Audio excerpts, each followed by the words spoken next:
Imagine bringing home $100,000 a year. For most of us, that number paints a very specific picture. A beautiful house in the suburbs, a reliable luxury car in the driveway, and the peace of mind knowing you finally made it. Society teaches us that once you hit that six-figure milestone, your money anxiety simply evaporates. You earn a high income, therefore you are financially secure. But look closer at that paycheck. Before a single dollar is deposited, almost all of it already belongs to someone else. There's the massive mortgage payment, the $700 auto loan, and the compounding credit card interest used to fund the vacations.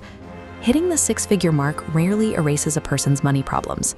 Often, it just provides the credit score needed to build a highly stressful, invisible financial prison. Generating a high income and actually building wealth are two completely different things. Earning more money does not automatically make you rich. Millions of high earners are currently stuck in the $100,000 salary trap.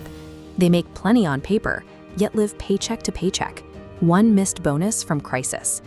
Breaking this cycle starts with understanding how the trap actually operates, by looking at the cold, hard math, usually hidden behind the salary figure.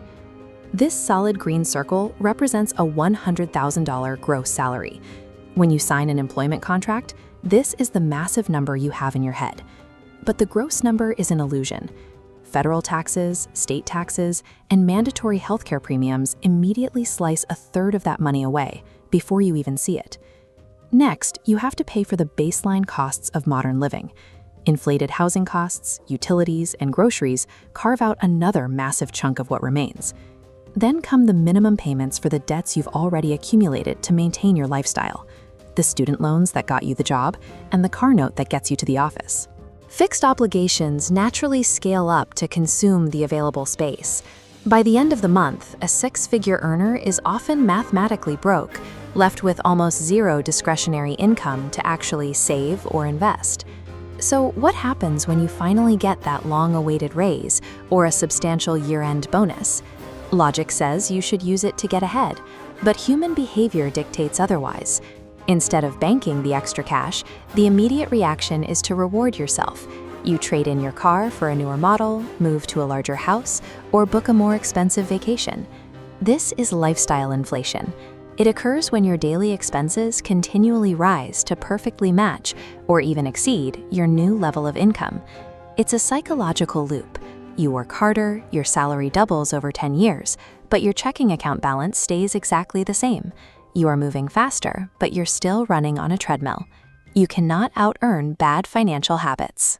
If your spending always rises to meet your earnings, no salary increase will ever be enough to buy your freedom.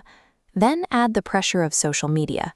When you see peers constantly posting photos of designer clothes and new vehicles, you start making unnecessary luxury purchases simply to avoid feeling left behind by peers. A demanding, high-paying job generates severe stress. After a brutal week, emotional shopping feels like a deserved reward. You trade long-term financial stability for a 5-minute burst of dopamine. Look at this graph tracking two different people over a decade. On the left is our $100,000 earner who finances their lifestyle. On the right is a neighbor making $55,000 a year who lives modestly and automatically invests a portion of every check. Over 10 years, the mathematical reality is staggering. The modest earner's automated investments compound over time, building a massive net worth.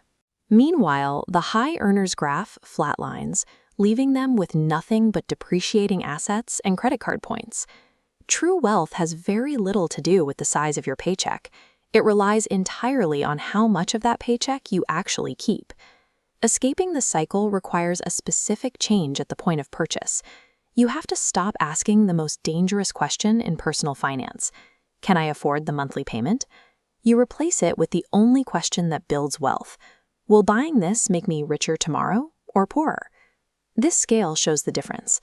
Liabilities are things that instantly lose value and drain your cash every month, like cars and designer watches.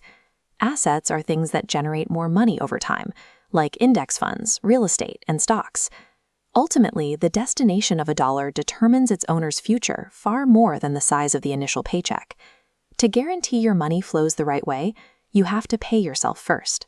Set up your accounts to automatically transfer a percentage of your paycheck directly into investments, the exact moment you are paid, before a single bill is due. When you get a raise, pretend it never happened. Bank and invest the difference immediately to deliberately cut off lifestyle inflation before your spending habits have a chance to adapt. And build a liquid emergency fund.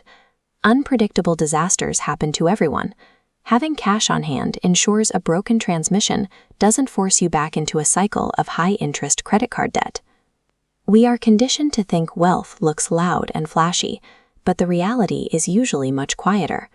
The millionaire next door doesn't need to drive an exotic car or wear a luxury watch to impress strangers. Real wealth is the distance between your lifestyle and your income. It is the security to face the future without debt and the freedom to choose your own path.